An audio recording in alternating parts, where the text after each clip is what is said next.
Well, hello there, and this is Auntie, and I am here to do my review of Love After Lockup. No, Love During Lockup, Season 3, Episode 63, Catch and Release. Are y'all ready? Let's get started. Everybody needs a sweet old auntie. Everybody needs with a whoop whoop and a boop boop auntie boop. that everybody needs. You can make this up. Now you know that these are some crazy motherfuckers. Everybody needs a sweet old auntie. So why even bother? Aunties and lies, sweet old auntie. Aunties and ways. Are you okay? Are you okay? Well, welcome back, everybody. And this is Auntie. And if this is your first time being here, please like, comment, and subscribe to my channel. And to all of my new subscribers, thank you all so much for your continued support. Y'all, we are on the road to 50K subscribers. I thank you all so much for subscribing. If you haven't already done so, please hit that subscribe button. I have a goal this year, okay? And you are part of it. If you've already been here like twice and you've watched at least 2 reviews, you're already part of the family. So you might as well go ahead and solidify it by hitting that subscribe button on the road to 50K. Okay. And if you are a niece and nephew and a member and you have been here with me for the long haul, thank you all so much for your continued support. I love you all to pieces. Y'all, if I had to rate this episode of Love During Lockup, I would rate this episode a D for disrespectful women. We saw in this cotton freaking episode so many disrespectful women that I just was like, it's got to be a D for disrespectful. Damn spectful. Okay, if you really want to be technical. So I'm gonna put on my glasses and hey everybody. Hey everybody. So I am going to have to read from my phone, right?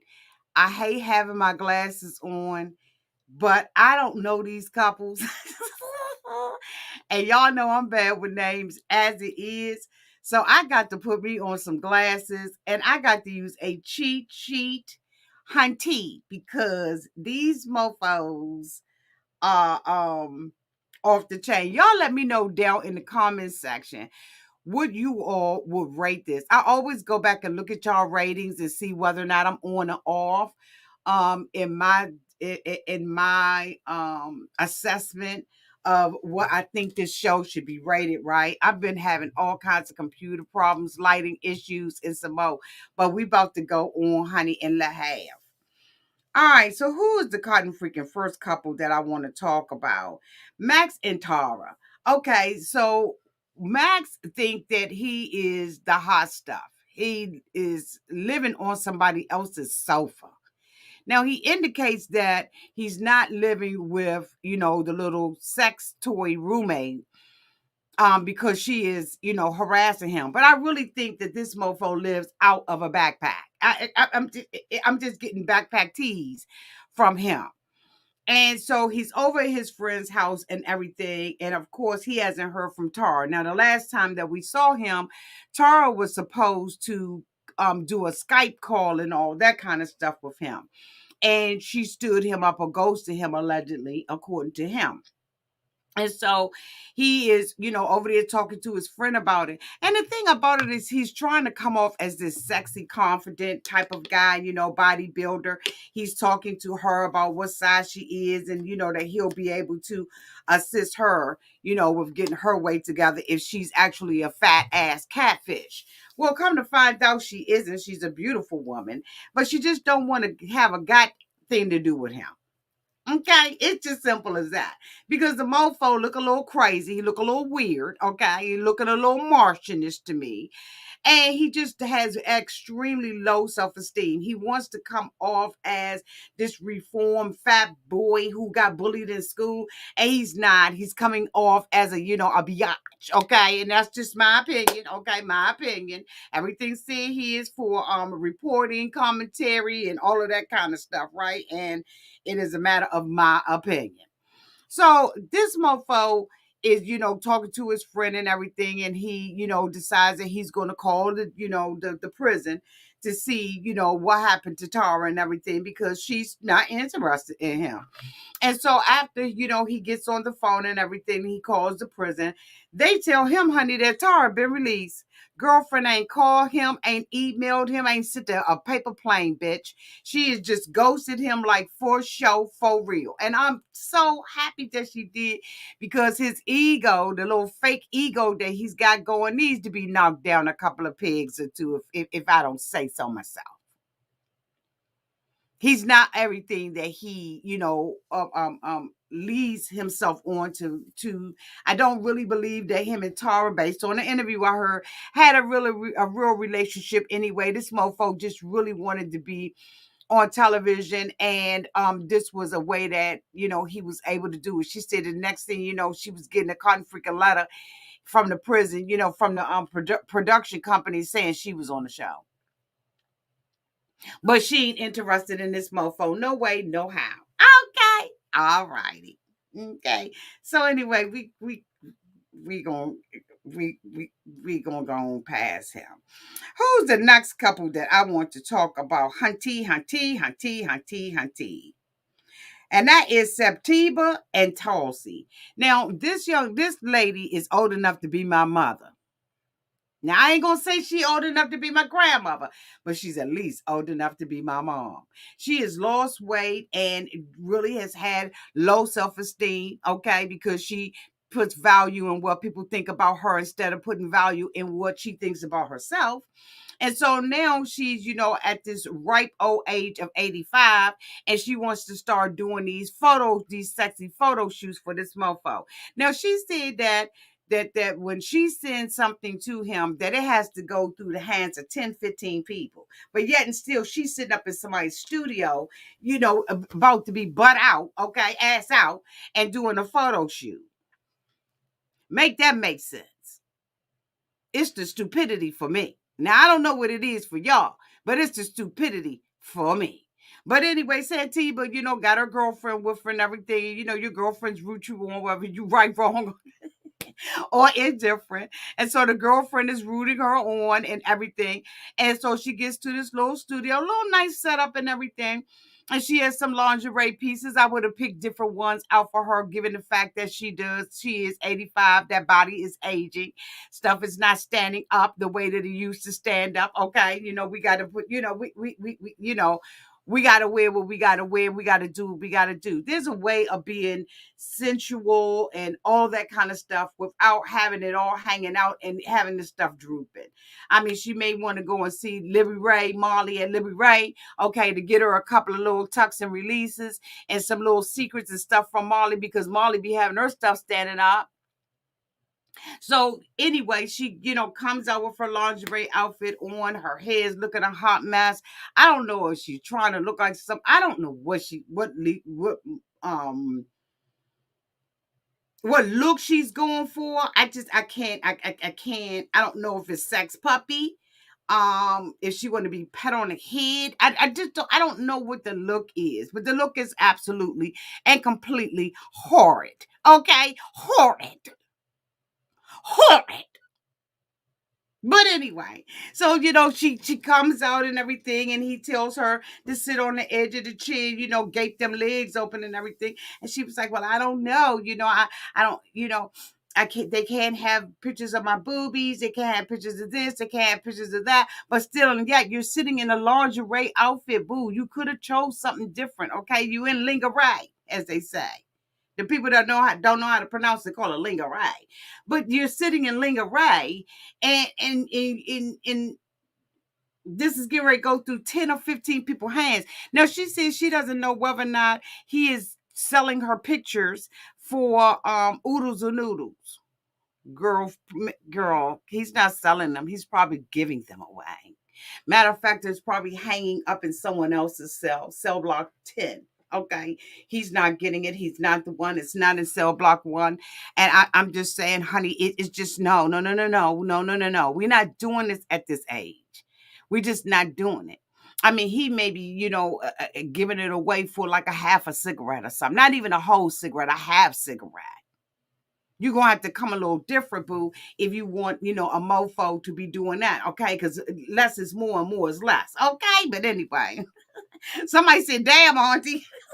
Okay, I'm just saying. I mean, these are my opinions. You may have one that's different. You may say, okay, she's looking fine and she looks good and everything, and she's dressed her age appropriately. You may be saying that, but I ain't saying that, honey. I ain't going to sit out here and tell no cotton freaking lie on a woman. So anyway, she's sitting in the thing and everything, and her phone goes off. And I mean, when you date in a prison, honey, your phone just goes off at the worst time. But anyway, her girlfriend was like, "Girl, your phone ringing." So of course, she picks up the. Why has everybody got the same ringtone? Does a production company tell them that they have to have the same ringtone? Everybody's phone has the same ringtone. Have y'all noticed that? Have y'all picked that up? When that certain buzz goes off, bitch, you know it. You know it's from the prisoner. I will have my phone ringing on a total different ringtone. Matter of fact, I will have one on there, girl. This phone call gonna cost you. You don't want to. Hello, this phone call gonna cost you. This phone call is gonna cost you. If you pick up, bitch, this phone call is gonna cost you. Bitch, it's girls collect. Bitch, I'm telling you right now, it's a mofo calling you from jail. I'm telling you, don't you pick up that phone. This phone call gonna cost you, bitch. I'm telling you right there. That's what my ringtone will be saying. Okay, it definitely would be going off and saying something similar to that. But anyway, so she picks up the phone and everything, and he's telling her that he's coming home and he's going to be in a halfway house in the next 3 or 4 weeks. And so she's excited about it until he tells her, "Bitch, don't come." And so she's like, "What do you mean? I mean, we have been planning for this and knick-knack." And he was like, "But the patty rack is, I don't want you to come. Let me get settled at the halfway house, and then we'll make a decision from there." She was like, "Well, I've been waiting all this time for you to come and see me." And okay, thank you. I've been waiting all this time, and about hook about crook. I want to see you as soon as you come out. When you go in the halfway house, I'm not gonna have that much time with you. And he's like, "I'm aware of that, but I don't want you to come." And so she's like, "Oh my God," So she hangs up the phone. She's in front of the photographer and everybody, and she's boohoo crying. I said, "Girl, get over it. Why are you sitting in front of a photographer in a bathtub with lingerie on, 85 years old, and you crying?" I mean, is it me? Are you okay? Like something is wrong. Are you okay? Something is wrong with these cotton freaking people. First of all, you love who you love. You mess with who you mess with. If you want to mess with an inmate, that's fine. But when you are 85 years old and you sitting in a tub with lingerie on, you don't have time to be crying because they don't have enough makeup to put back on you, honey. Okay, auntie, move on. So she's sitting in the tub and she's crying and she's like, "I'm going down that. I don't care whether he want me to or not. When he gets released out of jail, I want to be there." Girl, okay. Well, take your ass on down there because it probably, he probably got some other things that's going on. Maybe he wants his kids to get him out. Maybe he wants his mother to get him out. I don't know. But whatever the fact is, whatever the care is, the next person I want to talk about is Indy and Harry. I'm telling you right now, I knew that Indy had that daggone baby calling that man daddy. What the is wrong with these young girls? What's wrong with them?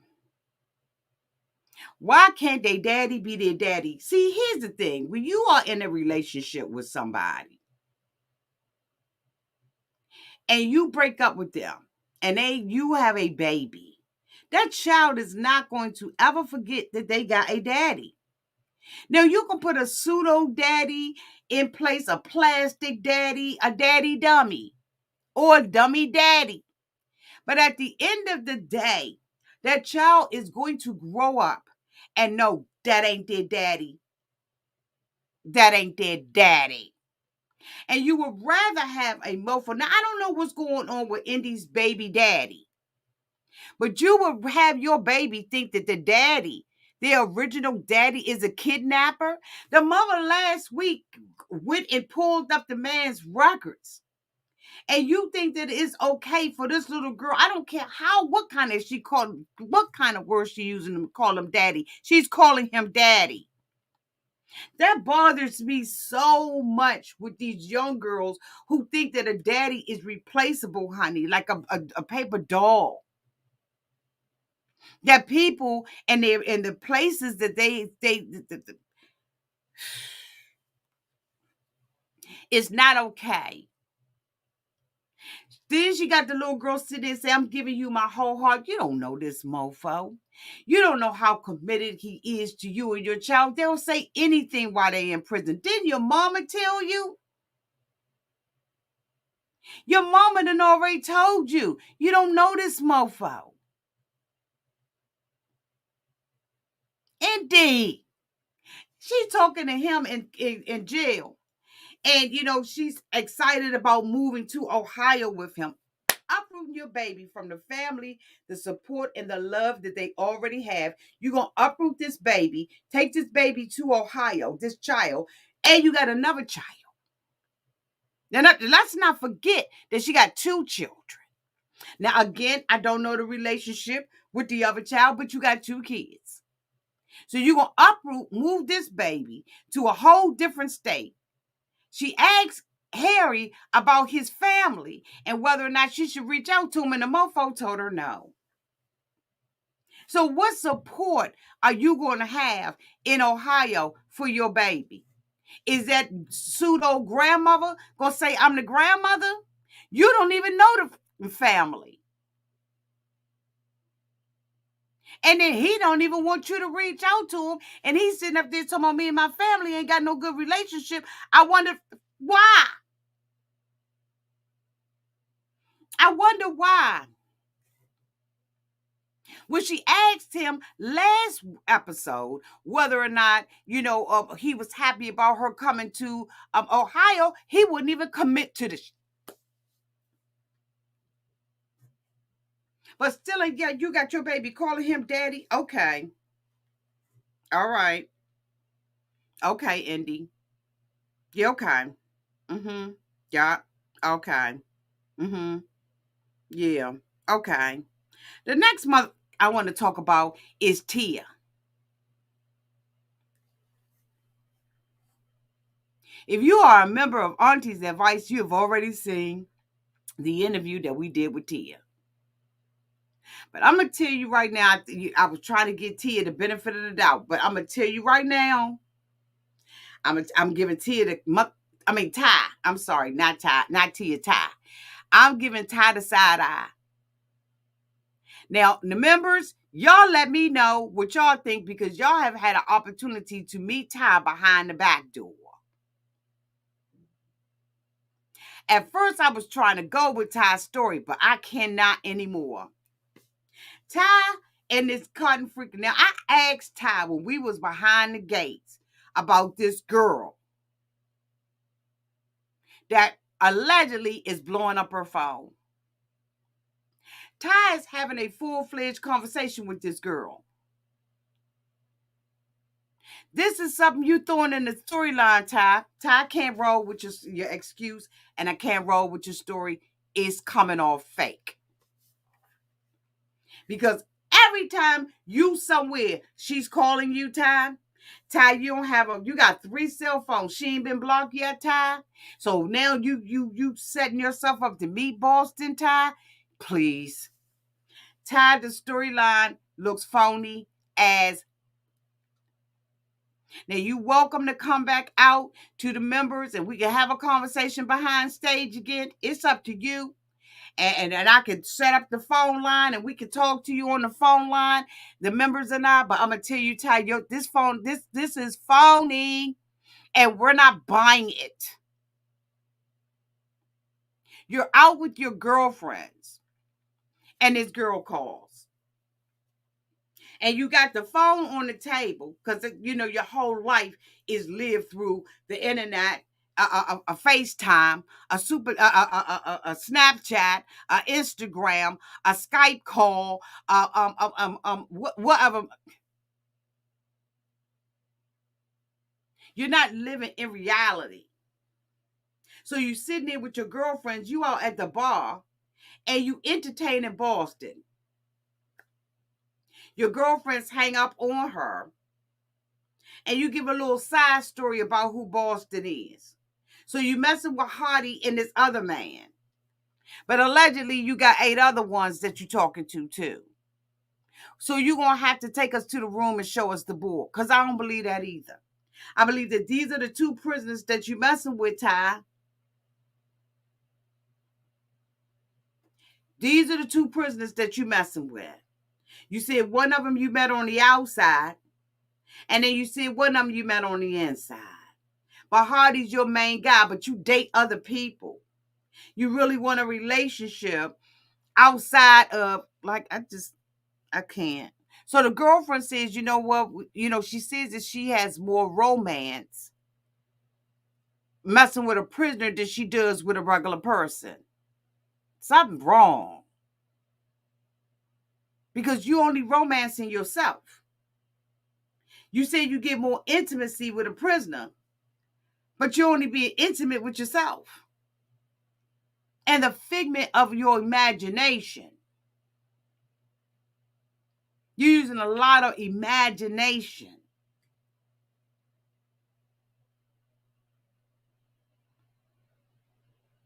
You got 3 kids. And this is what you bringing into their lifetime? So she says that she's, with this mofo, right? So the girl was like, I got a guy that I'm going to hook up with you. His name is Angel. Don't be afraid, to talk to him based on his name. So we see her get herself together and everything. And she's got all her boobs out. But you don't want to be touched. You don't want the attention. You don't want all that. But all of your breasticus is hanging out. Like your breasticus was looking like, what do I have around here that can show how big her breasticus? Like all your breasticus, like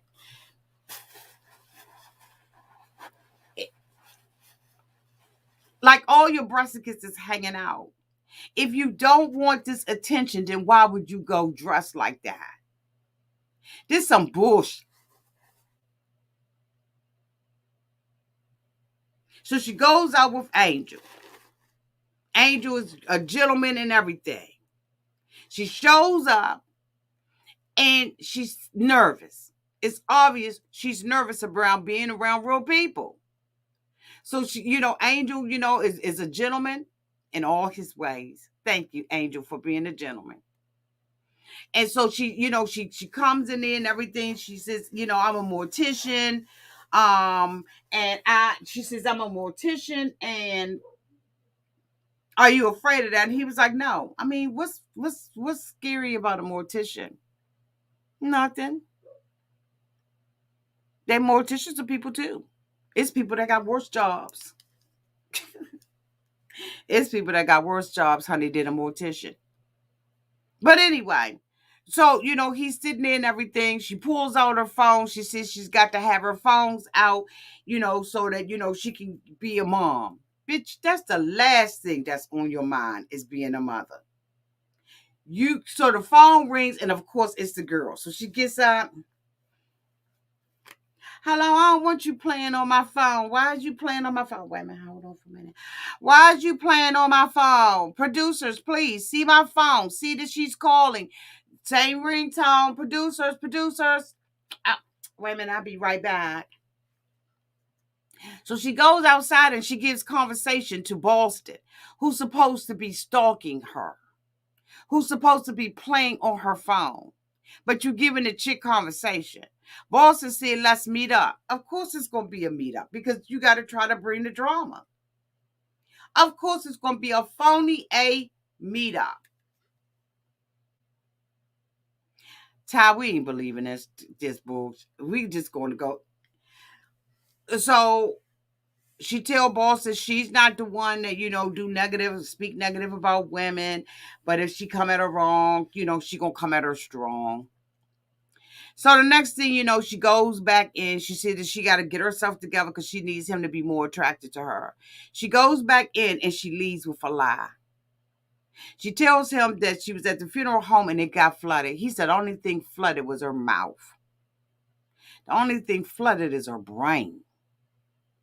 Because if you thought somebody was going to believe that. So then she's sitting down at the table and she says, can you cut my steak? Now she's trying to lead with femininity. Because a feminine woman will love for her man to cut her steak.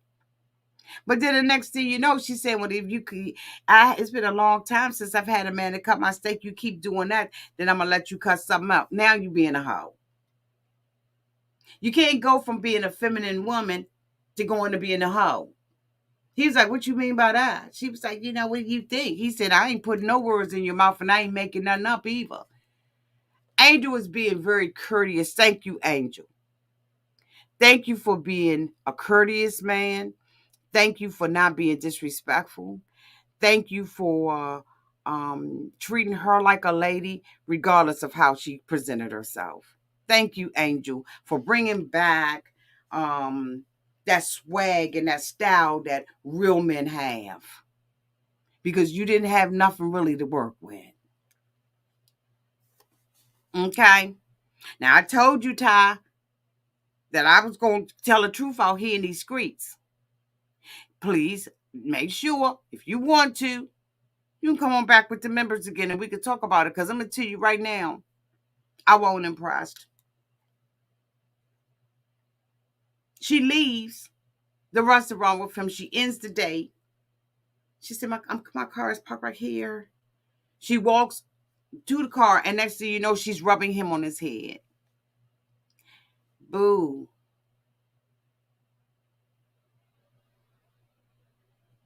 Why would you rub a total stranger on his head? And next thing you know, they kissing. That's too much. It's team too much. You're contradicting yourself. You say you don't want these relationships right outside, but then yet and still you want these relationships outside. You get with a man the first time and you don't even know how to act yourself and to be in a posture of being respected by him. You got to put yourself in a posture of being respected before you get the respect. It's probably a good thing that you dating guys in jail. Because you put yourself out there and you can't put yourself out there as a woman. You ain't going to be able to do it. The next person I want to talk about is Hayley and Dalton. I wanted to beat the brakes off Hayley. Now, Dalton told Hayley during the last episode that he did not want her fucking with his family. But what does Hayley do? Hayley goes over there and fucks with his dad. She drives over to the house. See, Hayley was the girl that was in school that was watching Dalton with all the ladies. He was a leading man, honey. He was the man with the plan in the promised land. He grew up in a nice neighborhood. He was a popular kid in school, and she wasn't. because she chooses to look like Disney characters. Okay? I know I'm reading these people tonight. So she goes over to Dalton's father's house, but she goes over there judgmental than her mother. She don't know what's going on in that family dynamics. Dalton could have told her everything and anything. And that's probably what he told her. He told her don't mess with his family. He ain't really got no relationship with his daddy, but he mad at his daddy. So she goes over there and everything, and she sit down. She inappropriate than a mother. Don't know how to ask questions. Don't know how to be. I just see, you know what? This is a whole different group right here. So she goes over to Dalton's father's house, and he chilling. Hey, what's up? How you doing? What's going on? So what do you do for a living? The fuck is it your business? So he tells her, and she said that, she's a cleanup person, and she, it's therapeutic to her. And he said, okay, well, you need to see my room, my room. She says, I'll clean it up for you. So what's your relationship with Dalton? The father said it's been estranged since he been locked up. But we going to be here for him like we always been here for him. He going to go ahead on and he going to parole here. Oh, no, he's not. I have a home. He doesn't want to be here. He wants to be with me. Who told you that? She's sitting over there, and the father was like, he needs to be here and get himself together, woo-de-woo-de-woo, and he ain't ready for no ready-made family. And she said, yes, he is. He's ready for me and my son, Hendrick.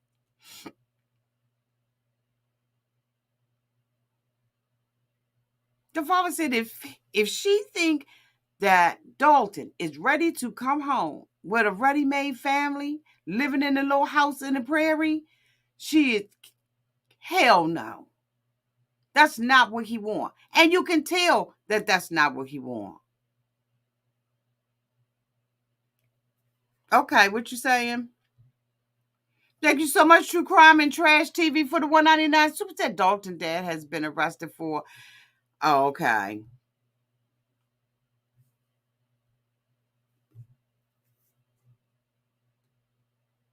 Well, then what she think he gonna bring?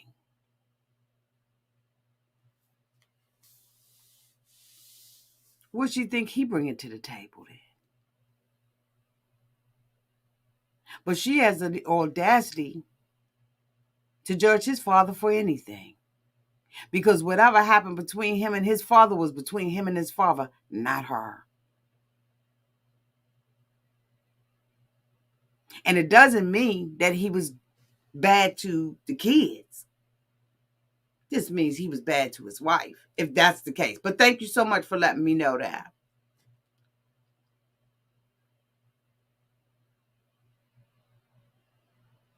Was it her place to go over there and judge his father? You a child.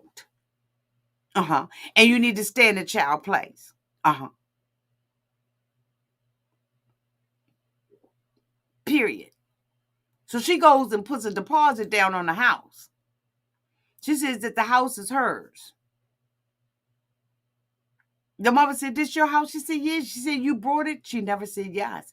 She never said that she purchased the house. She just said she put a deposit down on the house. Did y'all pick that up? She never, ever say that she brought that house. She said, I put a deposit down on this trailer. I don't know how trailers go. But I know if I put a deposit down on the house, it's different from owning the mother.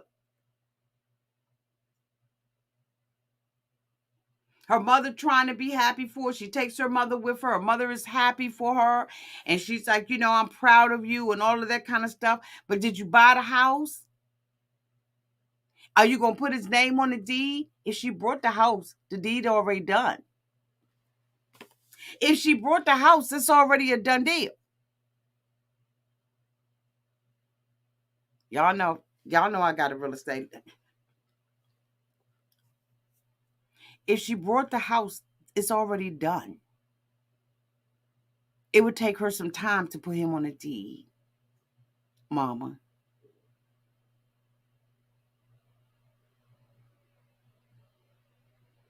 This girl wants to be so right about everything, and she wants to be the cool girl. But let me tell you something: the hot cheerleader in the neighborhood is still the hot cheerleader in the neighborhood. Now he is the hot boy and the locked up boy. He's the bad boy.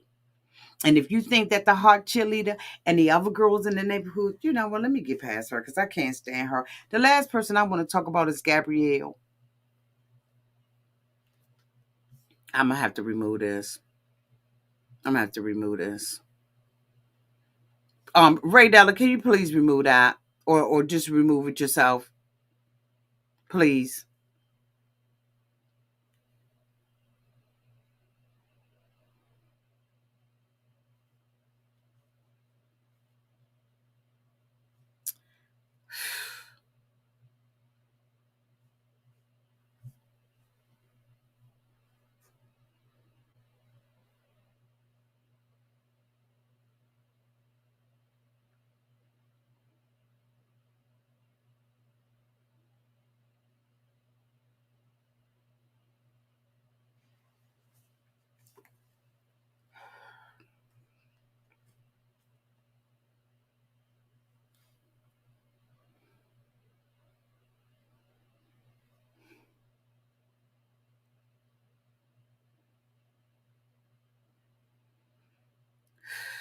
Excuse me, y'all.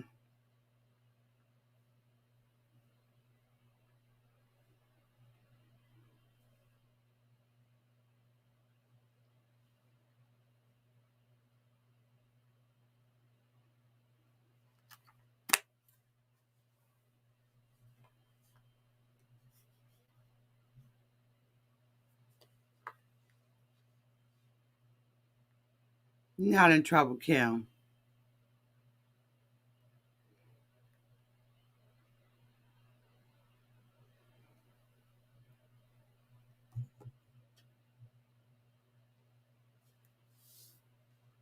Thank you for the countdown, Miss Sonia.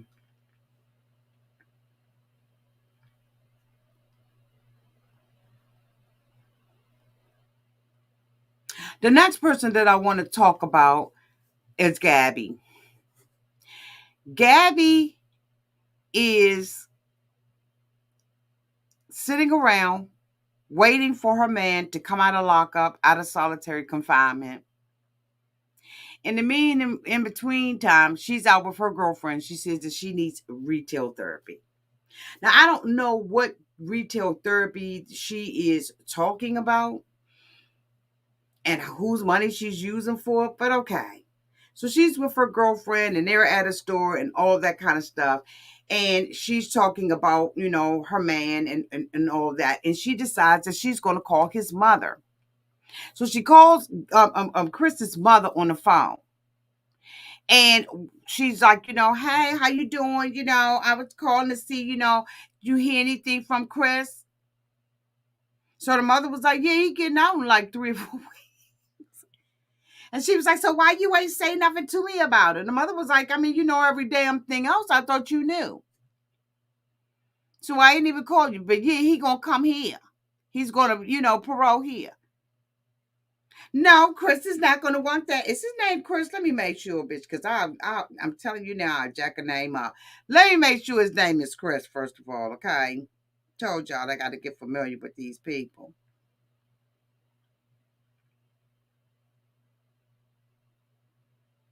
Yeah, Christopher. So then she was like, no, you know, he needs to, he wants to be with me and everything, you know. And the mother was like, well, he's going to be here with his family. We want to, you know, do this with just him. Now, the mother was very gracious. She won't nasty or nothing like that. She ain't pop off, you know, she ain't pop off nasty. She just was simply, you know, this a family thing. We're going to go down. We're going to pick him up. You know what I'm saying? I think he still got some fed time on the books and you know we just wanted to be, you know, family. Well, I mean, I want to be there. I'm supposed to be there. Chris ain't gonna never go for that. Chris want me to be there, you know what I'm saying? And she said, well, he ain't got but one mama, you know. And she was like, and he ain't got but one wife. I'm irreplaceable. Bitch, she probably messing with 50 different women in the jail. Are you crazy? The mother was like, well, you know what? I don't know nothing about that, but you know what? I ain't gonna sit up here and argue with your young ass. We know that's right there. We not gonna do. So the mother called. She said, "Can you believe this fucking?"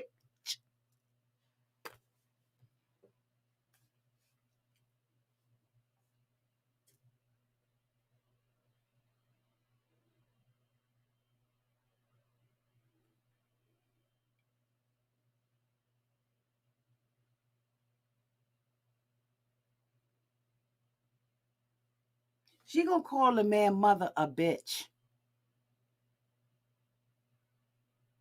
The mother says she been worried about her son for about 6 years.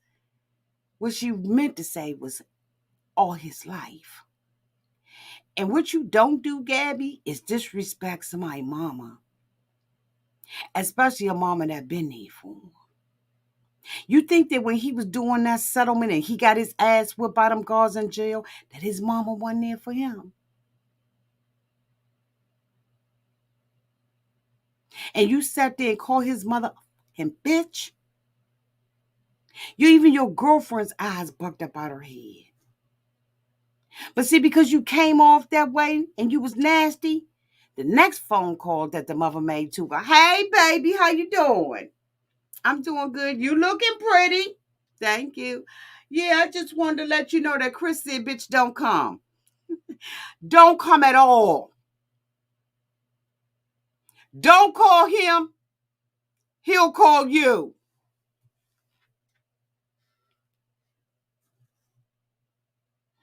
What was that you said that Chris wasn't going to want to do it without you?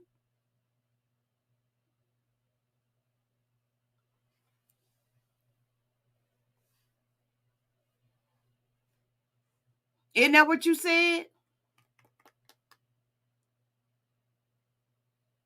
Isn't that what you said? But the mama called you and said, I send you the email as proof. She wasn't nasty. She wasn't spiteful. She wasn't vindictive. She wasn't being sarcastic. She wasn't doing none of that you would have did. The mama said, I'll make sure I send you the email, baby. Yeah, he said, don't bring your ass up here at all. That's what he said. He said, because you called his lawyer and tried to get $30,000 for a dress, and you think he don't know nothing about it because he in solitary confinement. Because he in the shoe. Well, I tell you what, honey, that same shoe just gave you the boot. You's a nasty, halitosis having mother. Your whole mouth smell like Your whole entire mouth smells like with your dumb ass self. And then you sat up there and said, well, I think that they hiding something. Hold on. Can we call the jail and find out? The mother said, they don't tell you nothing. You can call if you want to, but they ain't going to tell you nothing. That's all right. And put her on 3-way anyway. Fuck what you said. Fuck your time. I don't care about what you said, mama. I'm calling anyway. Hi. I'm calling representing. You ain't representing. I'm calling on behalf of you calling on behalf of yourself. You so ignorant and you know everything. You don't even know how to use the king's language.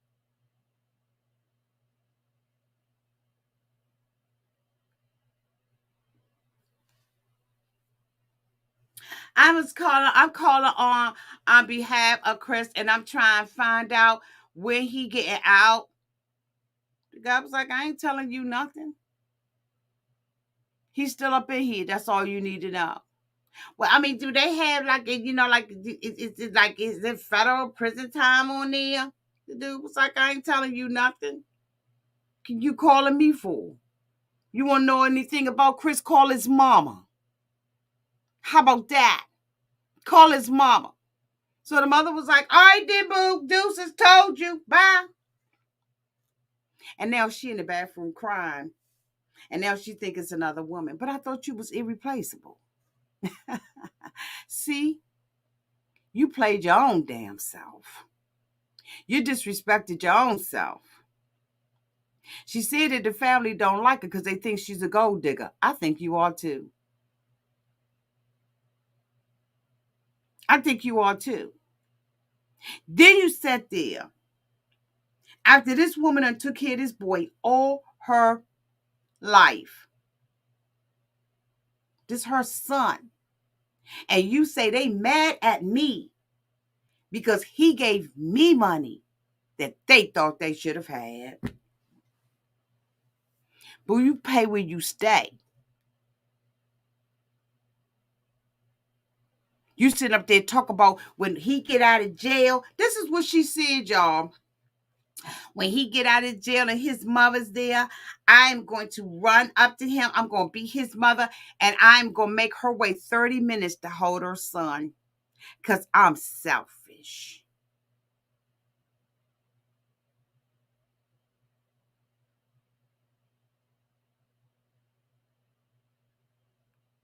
I'ma hold him up and be on him for 30. You think he gonna let you disrespect his mama like that, boo? You think that that's gonna go down with the family and the friends around? Okay, you out of touch, and yeah, some things I want to say about you, Gabby, cause this don't seem like that kind of family to me. You ain't gonna be able to roll like that.